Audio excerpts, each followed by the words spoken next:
Okay, so for this Diamond Art for Beginners segment, I am going to go over how to tackle a square canvas. So a lot of new beginners will start with rounds, which is perfectly fine. You can start with rounds or you can start with squares. It's your preference. Typically, though, beginners start with rounds because they are easier to place. When I first started, I didn't know there were round canvases. So my first canvas was actually a square. And now I prefer squares. But again, that's just preference. So if you're going to start a square canvas and you haven't done one before, I suggest first in upgrading your tray. If you have started diamond painting and you know that it's a hobby that you will continue on with, the first thing I would do is get a tray that allows you to lay the drills straight at the first time. Meaning, so this particular tray comes from Bijou Bliss. I will have the link to their Etsy shop for you to see what they have.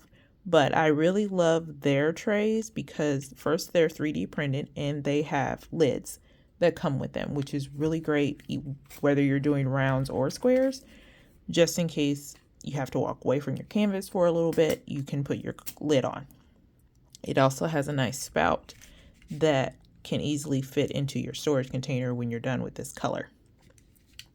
Now, what I do like about this tray and what you should look for in a diamond art tray, at least in my opinion, you want a tray that allows you to line up your drills. This will help with placement a lot.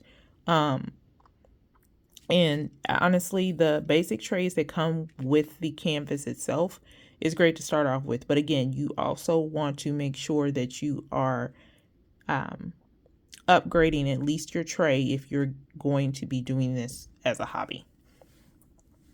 So with squares, I typically start my canvases from the bottom up. So here, I started my canvas from the bottom up. Now, what you can do in order to make sure that your first line of the section that you're working on is straight is line your canvas with washi tape. Now, washi tape is a little bit stronger than regular tape. You don't want to use regular tape to section off your canvas. You want to make sure that it's washi tape. It comes in all different types of colors and designs. This one is actually from Amazon by the Scotch brand. But you want to line your canvas with washi tape. This helps you with making sure that your bottom row is straight. When placing squares, you can also see that each symbol has a grid line by it, so it kind of is sectioned off. That symbol is kind of sectioned off. When you're placing your drill down, you want to make sure that when you pick up the drill with the tray with your pen in your tray, that the drill is already relatively straight before you place it. It helps with not having to move the drill around a lot once you place it, because once it gets on the glue, if it's a poured glue canvas, it's not impossible to move, but it's difficult. So you're just going to place your drill down here in the appropriate symbol, and you want to line it up with the grid line as best you can. Sometimes you'll be a little bit over, sometimes you might have to just adjust the drill a little bit once you place it, but go slow, especially if this is going to be your first square canvas. There's no rush for this. So you just want to make sure that the best way to place squares is to go slow.